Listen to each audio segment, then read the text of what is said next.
dear viewers, wherever you are, hello and welcome to this new episode of your program Spectra on CSM. Immigration is as old as humanity itself.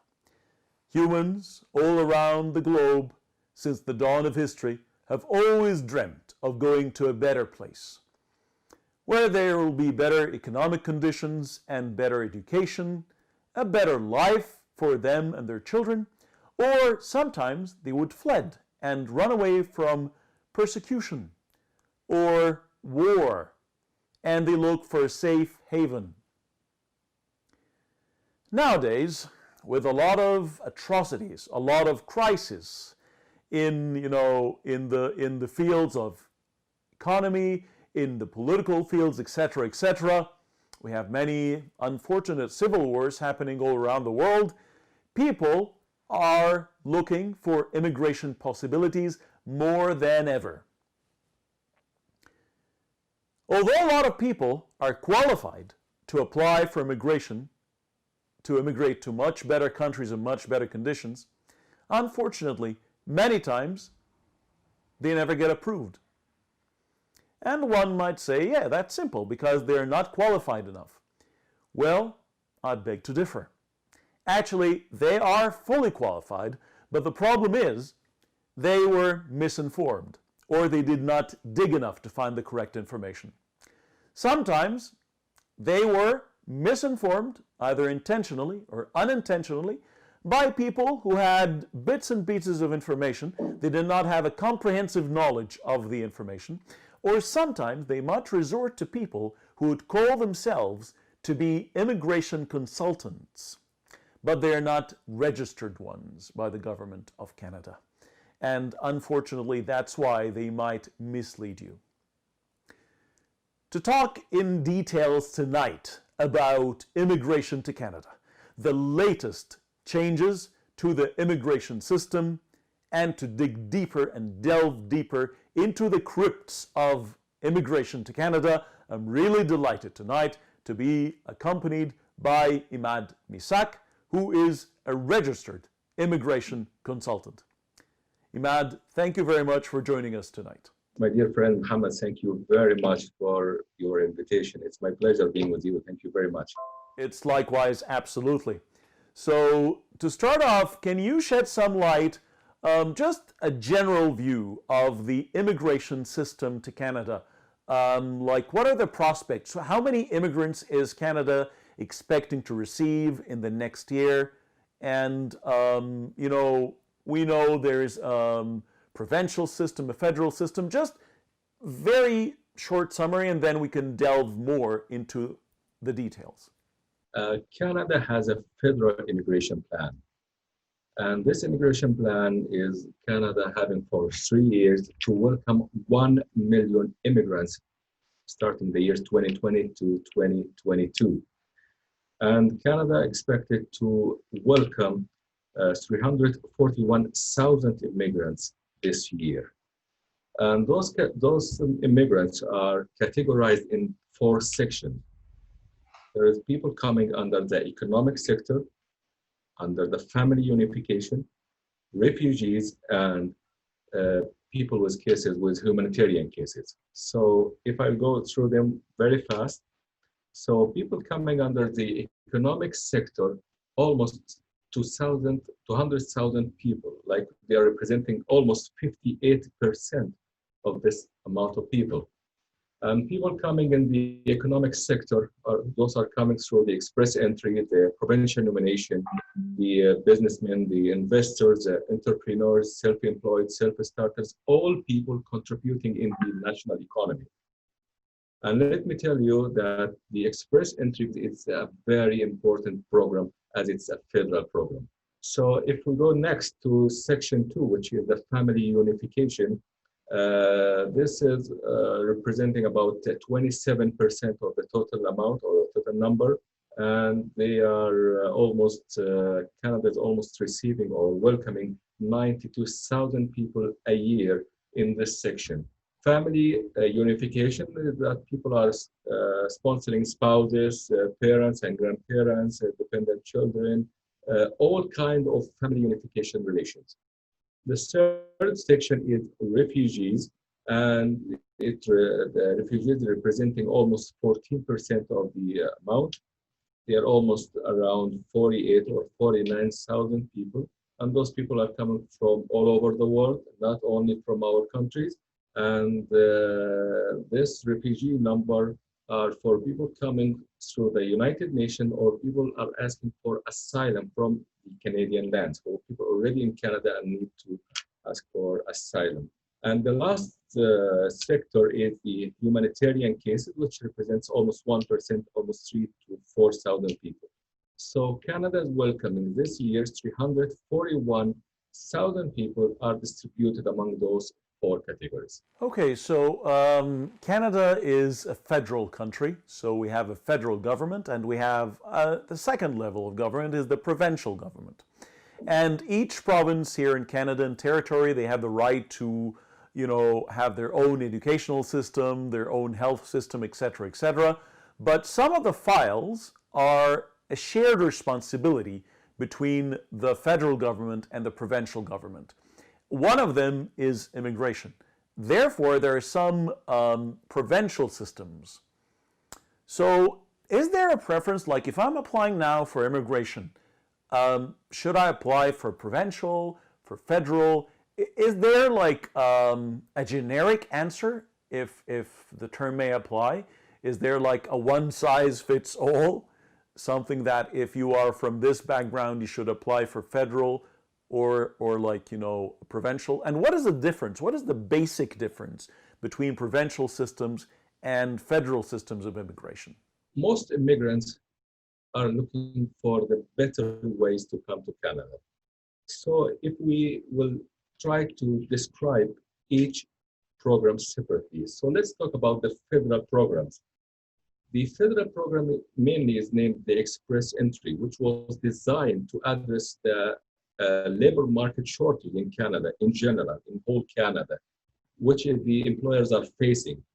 The Express Entry is a point-based system, like it's a systematic program, having a comprehensive system, awarding points to applicants based on some specific criteria, such as their age, their education, their experience, their adaptability in Canada, their language.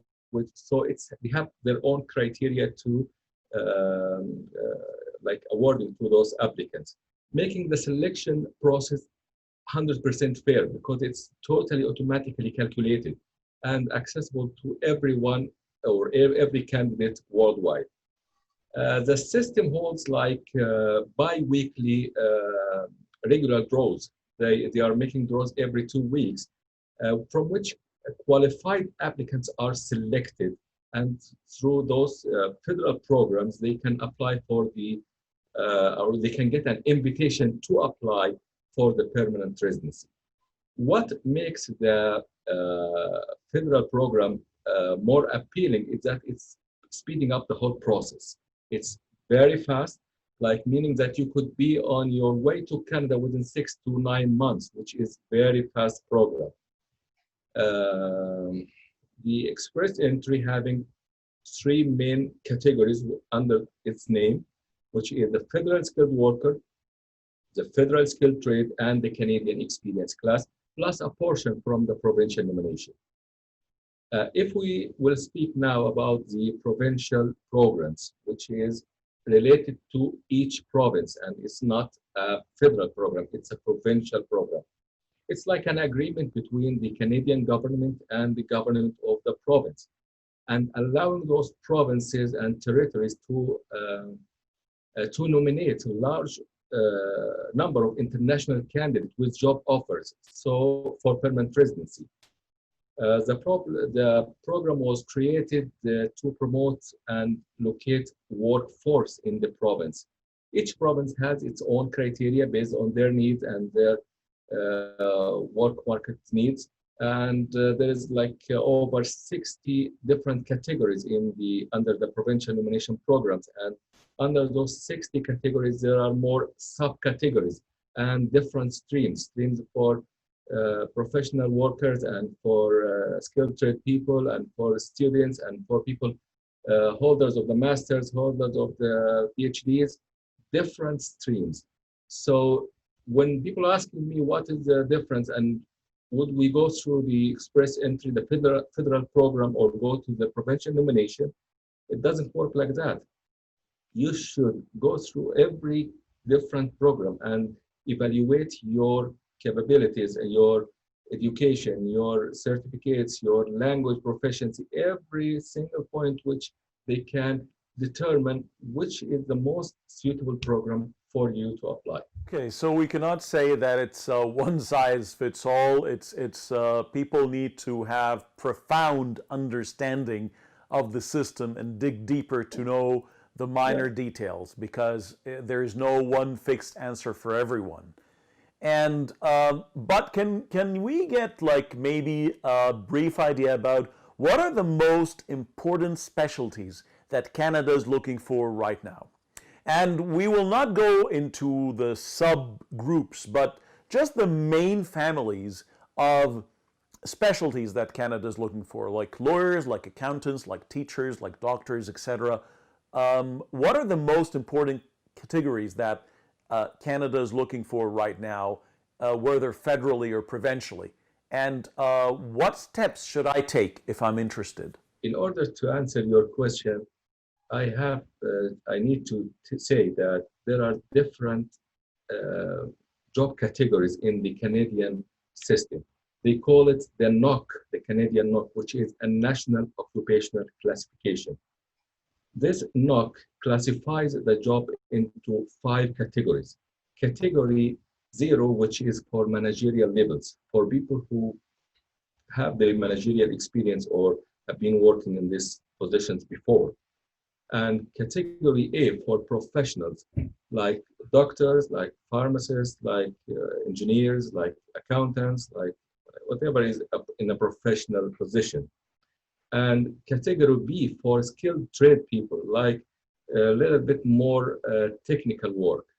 And there is also category C and D. So at the time being, you cannot say which province needs what, because you cannot determine that at the time being, but it will go through whatever you have in your experience and you have in your qualifications. So you can search for your job and look which province should be looking for you. Okay, so another very important way that a lot of people see as one of the best ways to get into the system is by getting a work permit. So how can I get a work permit in Canada? Like, do I have to get a job offer first? And how does it go? Like, what is the process for a work permit in Canada? If you are not a Canadian or a permanent resident, so your name is a foreign worker, you don't have a status in Canada. So in order to get a work permit, your employer must get a positive labor market impact assessment, which is a special request from your employer to the Ministry of Employment and Social Development to ask them or to ask their permission to bring a foreign worker to Canada because he didn't find a local employee to fit this position. So an LMIA is a permission from the Canada Ministry of Employment and Social Development to hire a foreign worker for a job which no Canadian or permanent resident can be found to fit. For example, like if somebody is looking for an admin assistant or an office assistant, absolutely it will not be given a labor market assessment because a lot of those people are in the local market. So in order to get a labor market assessment, you should be having your special expertise, maybe your special education, you're having some knowledge which nobody else have. So he should be somebody who is unique to the job. So in order to get it, an LMIA, which is a labor market impact assessment, should be positive with the employer so he can bring you from outside the country to work in the local market.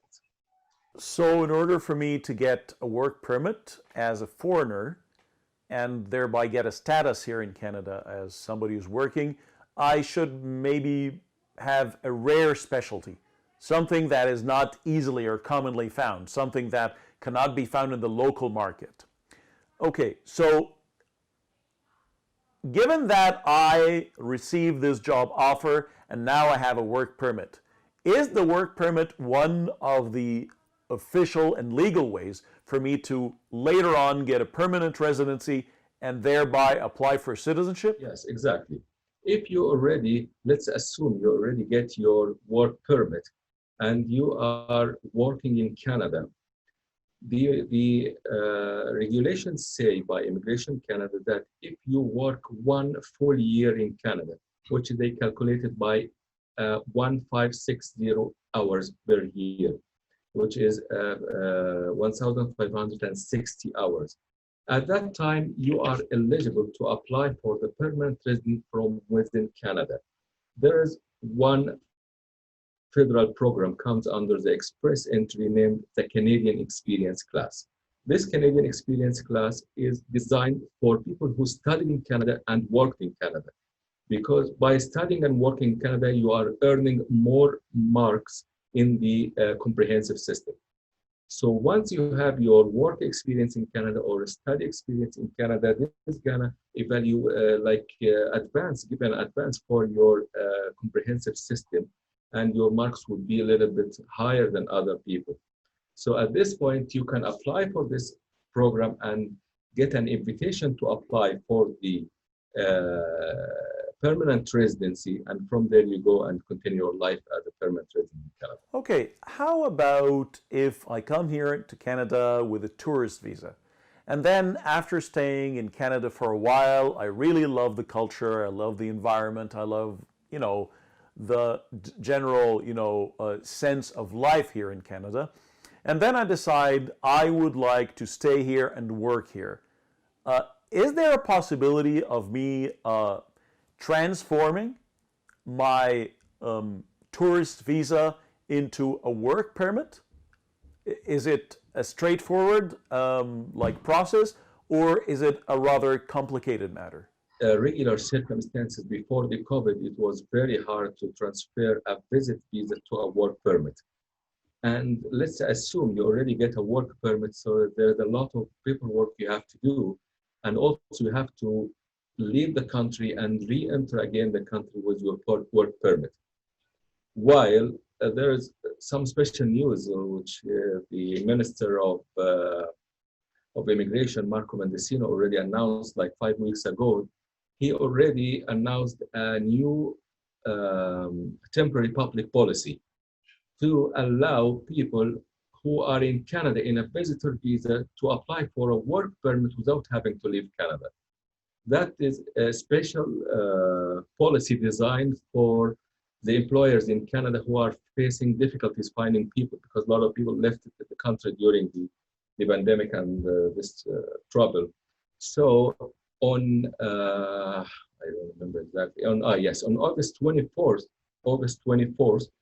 this public policy already was announced in Ottawa, and asking people who are already in Canada on a visitor's visa that if they want or if they find a valid job offer in Canada and they already remaining in Canada, they can apply for the work permit from within Canada without having to leave the country. And there is some eligibility requirements for this specific temporary policy. Number one is you have a valid status in Canada at the time you apply for the work permit, that your visa should be valid and not expired. Number two, you should be physically in Canada on the day of August 24th or before. So if you come to Canada on August 25th, this temporary policy doesn't suit you. And you should remain in Canada. For sure, you have to find a job offer, and this job offer should be supported with a positive LMIA, which is the Labor Market Impact Assessment from the Ministry of Employment. The deadline for application is March 31st, 2021. The last condition or the last eligibility requirement is you have to be admissible in Canada. that you don't have any criminal records, you don't belong to terrorist groups, the normal admissibility. So it's only designed for people who remained in Canada during the COVID-19 pandemic.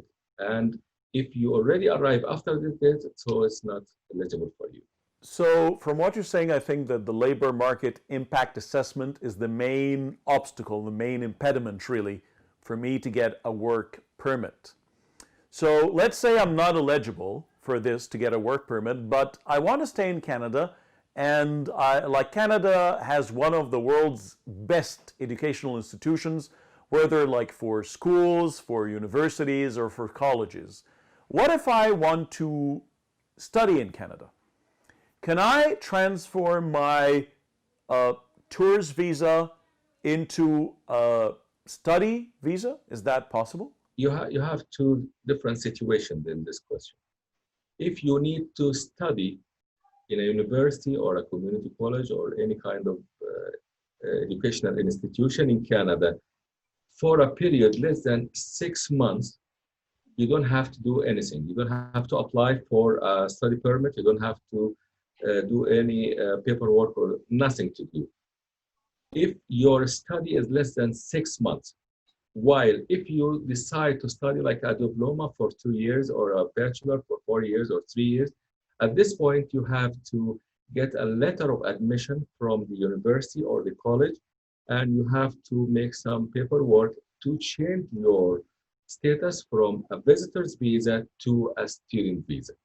At that time, you are eligible to study in Canada for a long period. Okay, so now if I'm eligible to study in Canada, can I work in Canada too? Like, is the the student visa, can I transform that into a work permit? Am I eligible to work afterwards? Yes, okay. An international student who is enrolled in a university or a community college, in most cases, is entitled to work up to 20 hours a week. And the study permit already describes the eligibility to work in Canada. Those 20 hours a week, let's say that if he's taking, the student is taking the minimum wage, is almost about $300 a week, which he can pay his regular expenses for food and transportation, the normal expenses. And international students are also eligible to work full-time during summer vacations and public holidays.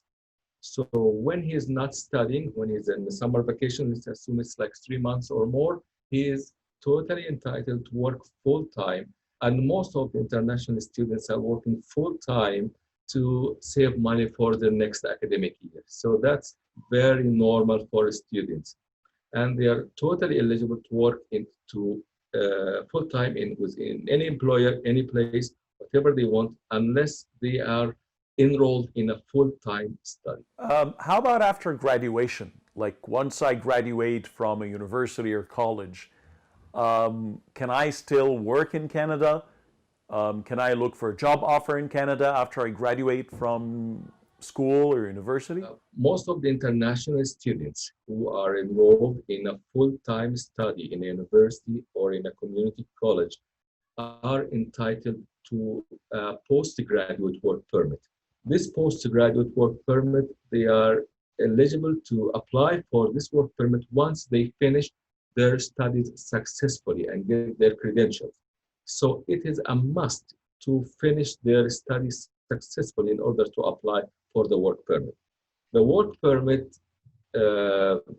period is almost the same period of your study. Like if you studied for 2 years, you're gonna get a work permit for 2 years, but with a maximum of 3 years. Like if you studied a bachelor or some other degree for 5 years, you still can't take more than 3 years a work permit, and it's offered for one time only. The good point about that, and which is the dream of all the international students, or let's say at least 90% of them, to have the permanent residency in Canada. So based on the IRCC regulations, if you work in Canada for 1 full year, and it is calculated, as I told you, 1,560 hours. You are entitled to apply for the permanent residency through the Canadian Experience class or through the Federal Skilled Worker. So once you finish your study, you have 90 days to apply for your work permit. Once you finish your first year of work, you can apply for the permanent residency in Canada. So indirectly, you can say that work permits or education in Canada are one of the very good ways to apply for permanent residency and thereby later on eventually apply for Canadian citizenship through the route of education or through working. Okay, so we lately heard that there are some very good news for international students. Some changes have happened, regarding the requirements for international students. Can you shed more light on this, please? The Minister of Immigration, Marco Mendicino, understands well how much the international students are affecting the national economy and how much they are contributing in the national economy. Like, for example, last year, 2019, there was 642,000 international students in Canada. Their contribution to the national income was over $22 billion.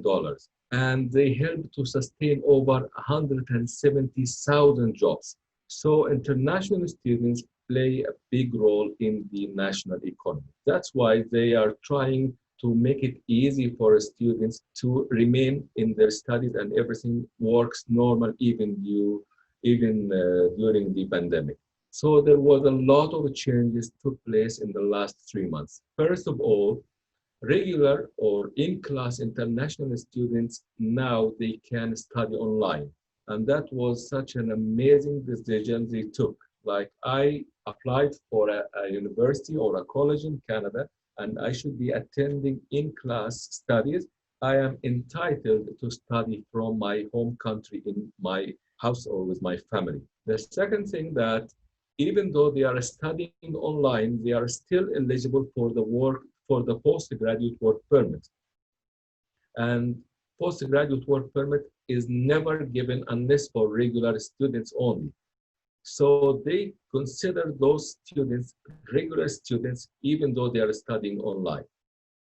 The third decision they took is that the period studied online back home still counts toward the period of the postgraduate work permit.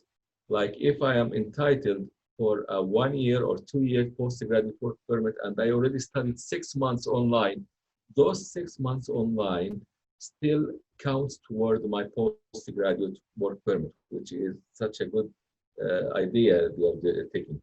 The last thing that they make the study permit in 2 phases, phase 1 and phase 2. So it's a 2-phase process. So people can apply, or students can apply for their student visas and get their initial approvals and acceptance from the college and get their regular paperwork like their certificates, their IELTS results, their passports, and they start directly studying from home. And once they are ready to come back to Canada and resume their studies in class, they will be asked to do the second part or phase 2 of the process, which is to get their police clearance, to get their biometrics, some regular requirements. But in order not to let the students wait a lot and lose their academic years, so they put them in phase 1 to start. And once they are ready to come, they finalize all the paperwork and issue the study permit. So all these issues are just encouraging the students, international students, to come to Canada and work and start their studies even before getting the study permit. Well, these are great changes indeed. Absolutely, absolutely. Now, just some questions that came from some of our viewers is that, is there any priority for any of the criteria? Like, meaning, we know that the factors or the criteria in which you're assessed are like your language skills, your years of experience, your specialty, if you have a family, your age, and so on. Does one of them count more than the other? For instance, one person was asking, he has his master's degree and is applying for his PhDs. He's saying, should I apply now for immigration with my master's degree while I'm younger, or should I wait until I get my PhDs but I'm older? So again, like, does education count more than age, or does age count more than education? Does experience count more? Like, is there a specific age that is not acceptable, or a specific background that is not acceptable, or is it really a case-by-case situation? If you will talk about this case, he already has his master's and already studying for his PhD. And now he is he's a little bit confused what to do. Should he apply now or wait? For example, if his PhD gonna finish in a year, let's say that. So he will lose, in the age category, he will lose 1 year.